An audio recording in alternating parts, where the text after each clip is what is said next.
paragraph 5, terms and termination. The main thing on here, right, is we do see these on occasion that come through that are blank, right? They don't have a termination date. Remember that, and it's in parentheses now, it didn't used to be, but it is in parentheses now, that if you don't put anything in here, your agreement terminates 90 days after the date of the agreement date, which the agreement date is at the top, right? So the agreement date isn't the date that your client signs the form, it's actually the date at the top. So make sure you put a time frame in there, whether you're using 90, 30, 180, whatever time frame you're putting in there, try and fill that out. Otherwise, the default is 90 days. Also, I highly, highly recommend, and it's totally up to you, should termination without good cause, buyer will pay broker X amount of dollars as an early termination fee prior to executing the release of a brokerage representation agreement in addition to any compensation otherwise due pursuant to this agreement. If you have this blank or zero, your client could, for cause or without cause, terminate your brokerage agreement by sending notice to you and Samson, letting us know that they are terminating this brokerage agreement. If you have an early termination fee, they can't just do that, right? Because now they have to agree to pay the fee. So if, and these are real life scenarios, right? So say I'm working with a buyer and we're getting ready to write an offer, and something goes horribly wrong during the conversation, and all of a sudden they go silent on me. And then 2 days later, I find that house went ratified with my clients with another agent. Oh, I forgot a step. All of a sudden, I get the first page emailed to me that says, notice to terminate, and it's signed by them. And they send it to me, they send it to the broker and the agent outlined in the notice section before they wrote their offer. They just terminated with us. There's no termination fee, and they just ratified with someone else, right? So with a termination fee, if they terminate, right, they can't just terminate unless they have cause, which means they have to tell a broker or someone at Samson what the reason is that they're terminating.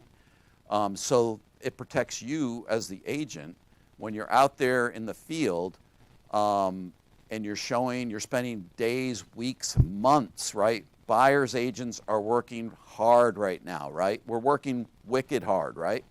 So protect yourself. And I would recommend, if you do a termination fee, do it for every agreement that you do. The same fee. So that way, if anybody ever contests it, I do the same fee for every brokerage agreement that I do. So if you do $500, whatever that number is, do it on every agreement that you do. Highly recommended. I know we're gonna raise our hand and say, what if our buyer's not gonna sign that, right? Our buyers aren't gonna sign that, right? Why? Well, the reason why they're not gonna sign it is because we don't do a good job of explaining our services to them and how hard we're working. And if they walk away for whatever reason, we should have some sort of monetary compensation for that. And of course, as the agent, for whatever reason they do decide, you can decide whether or not you want to enforce that termination fee or not, right? So, I mean, for whatever, they may terminate, who knows? Like sometimes we all get tired as buyer's agents and we're working with clients and they decide, for whatever reason, they're running you ragged, right? And they call you up one day and they say, hey, Steve, I want to terminate this agreement, but I don't want to pay the $500 fine or $500 termination fee or whatever I have in here. I could say, good riddance, no fee, good luck. I feel sorry for whoever it is signs you up next because you have driven me crazy for the past 6 months. So, or you could say, I put a lot of time and effort into this. If you want out of this agreement, it goes for another 2 months. Please write a check to Samson Properties, cashier's check, please, and drop it off at my office. And once we receive it, we'll terminate the agreement, and you're free to do whatever you want. You still have a question? How do you enforce getting that money to Samson Properties? if they terminate early? Who does the enforcement on that? Well, in reality, right, when this agreement is terminated, unless it's just terminated for cause or for it's just they're just leaving, right? Because it says, should this terminate be good without good cause, right? The buyer will pay the broker X amount as an early termination fee. Well, if they send a notice in, you haven't done anything wrong. You have $500 in here. They send a notice in to terminate this agreement. It's not terminated, right? Because it's not signed off by a broker at this point. Because there's a term in here that doesn't allow the buyer to just terminate the agreement at this point. First, nothing happened. They're just terminating for whatever reason. There's a termination fee in here. They send over a notice to you saying, hey, I'm terminating. That's not a valid termination. Now you have to use the last form or the notice of termination agreement, which is signed by both the client and the broker, to terminate. And you could hold off on that form until you receive that money. But I mean, how do you enforce it? I mean, theoretically, you would still have an enforceable agreement until you receive that money. So if they did sign up with someone else and potentially bought another house, if your agreement here says a percentage of the commission, then yes, potentially you could go after them legally for compensation. Yes. Well, it's through Samson, of course, because the brokerage agreement is through Samson, but Samson gives you the authority to go after them. Yes. Paragraph 6 is the brokerage duties. This paragraph outlines the duties of the brokerage, right? So this we should read really intently to make sure that we're complying with the agreement and making sure we're providing the services to the client. So a couple of them that I highlighted is we're seeking a property at a price and terms acceptable for the buyer. So a lot of times we get questions is, hey, Steve, I've written a bunch of offers for these people and we haven't ratified. Am I entitled to compensation? No, right? Until you actually get that buyer ratified under contract, then there's no compensation, right? Number C is represent in a timely manner all written offers and counteroffers to a buyer. I highlighted that because, once again, I'm going to go back to the fact that we are a very international company.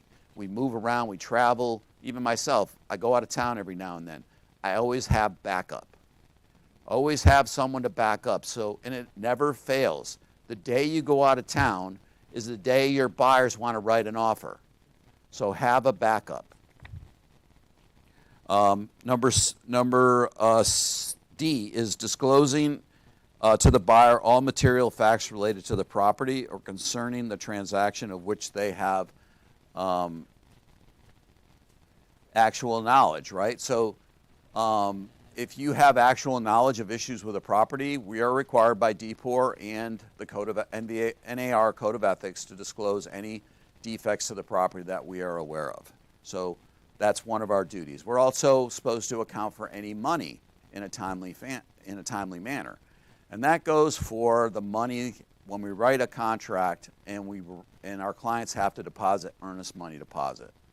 Just because the contract says that the client has 3 days to deposit with whomever, Cardinal Title, Samson, whoever that money is going to, we have to oversee that, right? We are obligated by the Code of Ethics to make sure that that part of the contract is taken care of. And what happens if our buyer doesn't do that, right? We have to make sure that we notify the other side so that they are aware. So if we're not tracking that and we don't know, we haven't done our job, right? So that's part of our job, right, is to make sure that any money is accounted for and gets to where it's supposed to go. The broker will maintain any confidentiality of the personnel or finance information and other material identified as confidential by the buyer if the information is received from the buyer during the brokerage relationship. So if you receive any information about this particular buyer you're supposed to keep that confidential. Now say you have that, and there's a caveat there, right? So anything that you receive during that brokerage relationship, you are required to keep confidential. So say I know things about you as a buyer.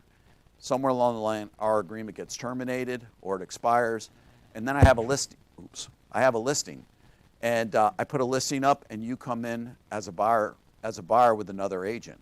Well, I may have learned some confidential information. I am not at liberty to share that with the seller.